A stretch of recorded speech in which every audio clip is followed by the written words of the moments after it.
And developing tonight, efforts to fill that deadly sinkhole in Seffner are underway at this hour. All day, we've seen heavy equipment bringing gravel to the area, along with Hillsborough County engineers who are overseeing this project. That's where 10 Tampa Bay's Eric Glasser is with us now, joining us live.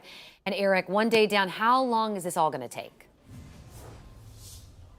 Hi, Courtney. Yeah, probably 2 to 3 days, but as you can see, the skies are just starting to open up again, and that's really been what's been the delay here. You can see there's just no activity going on right now, and in fact, the hole right there, you can see, although not opening and not giving any sort of new problems, is just idle from the amount of work that they've been able to do thus far today. Again, this hole reopened back in 2015, same dimensions, 16 feet wide, 19 feet deep, and that's about how long it took to fill in back then.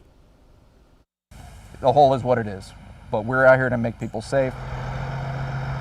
Throughout the day, a slow but steady parade of gravel trucks and heavy equipment.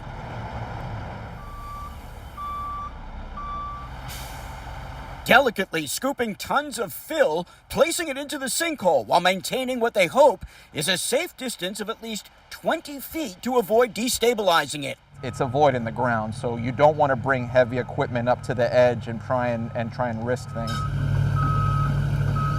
Especially with a piece of equipment that has a long arm and the capability to stretch out far. That's just a risk we didn't feel that was needed to be taken. In 2013, this same sinkhole opened up under a house, killing Jeffrey Bush. 3 homes had to be condemned and demolished. The hole was filled, the area fenced off. But in 2015, it opened again.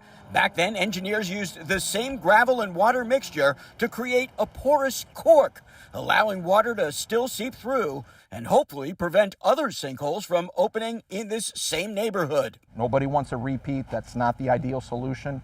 But if it does come, let it come to where we can control things and keep everyone safe and have a plan of attack to address it. Fortunately, the sinkhole seems to be stable. County workers say even though it took a couple of days to get things in order and find a qualified contractor, there's no indication any of the surrounding houses are in danger. We just did a visual assessment of the neighboring homes, spoke with the neighbors, didn't notice any telltale signs. You know, you see things like large stretch fractures, or we're seeing things where doors aren't opening and closing, unusual noises that the neighbors can attest to or the homeowners can attest to.